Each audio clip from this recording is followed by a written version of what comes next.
Selamat Sabat anak-anak, bertemu lagi dengan Ibu Isti Indartanti.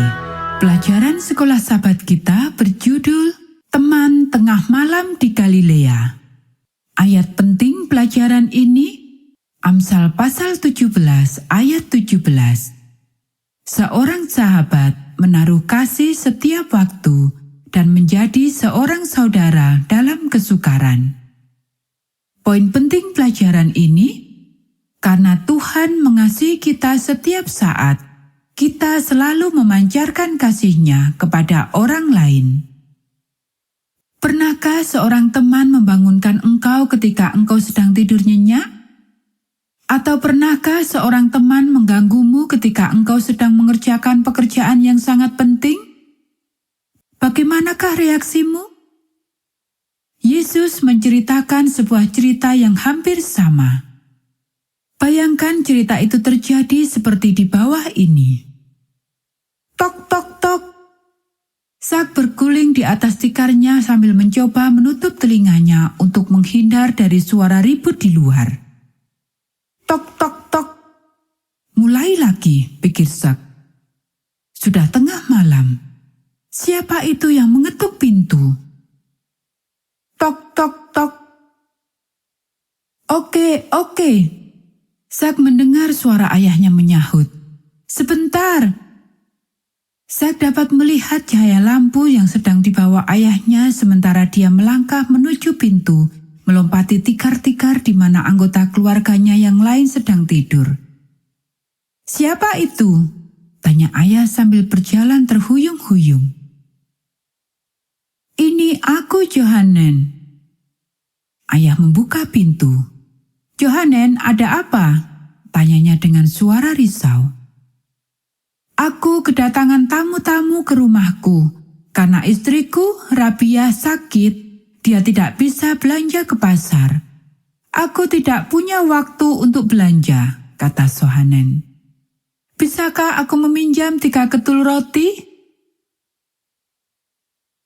Johanen, engkau membangunkan aku hanya untuk meminjam 3 ketul roti? Ini sudah tengah malam, kata ayah berseru. Aku tahu, jawab Johanen.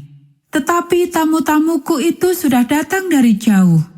Anak-anak mereka kelaparan. Tolonglah, bisakah engkau memberikan aku 3 ketul roti? Ayah menghela nafas.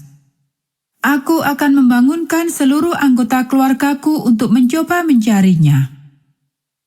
Tolonglah, aku mohon.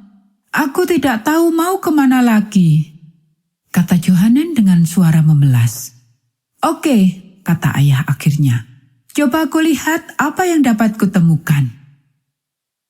Sak dapat mendengar ayahnya mencari roti. Sayang sekali Johanen tidak membangunkan ibu, pikir Sak. Huf, teriak ayah. Sak tertawa sambil menahan suaranya. Dia bisa bayangkan ayahnya tersandung. Dia merangkak keluar dengan hati-hati supaya tidak membangunkan adiknya. Johanen, ini rotinya, kata ayah persis ketika Sak bangun.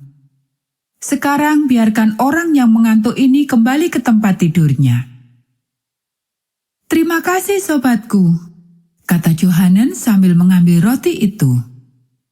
Aku tahu aku bisa bergantung padamu. Selamat malam. Selamat malam, jawab ayah. Sambil berbalik, ayah melihat Sak berdiri di sampingnya.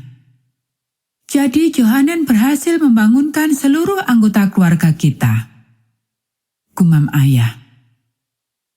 Tidak, aku rasa aku satu-satunya yang terbangun, jawab Sak meyakinkan ayahnya. Aku kaget melihat Johanen datang tengah malam. Aku tidak, kata ayahnya sambil tertawa kecil. Johanen dan aku telah saling mengenal sejak kami masih bayi. Menjadi seorang sahabat adalah selalu ada pada waktu yang senang maupun pada waktu yang susah. Dia adalah sahabatku dan aku tahu bahwa dia dapat datang dan membangunkan aku kapan saja, kata ayah. Dan engkau juga dapat datang kepadanya bila memerlukan pertolongan, kata Zack menimpali. Aku bahkan tidak harus berpikir 2 kali untuk melakukan hal itu, kata ayah. Sama seperti engkau, bila engkau meminta roti, aku tidak akan memberikan batu kepadamu. Hal itu mengingatkan aku akan perkataan Yesus waktu kita mendengar dia berbicara hari itu, kata Zack mengingat. Apakah yang dikatakannya? Tanya ayah. Dia bilang Bapa kita di surga mau supaya kita meminta hal-hal yang kita butuhkan, kata Zack.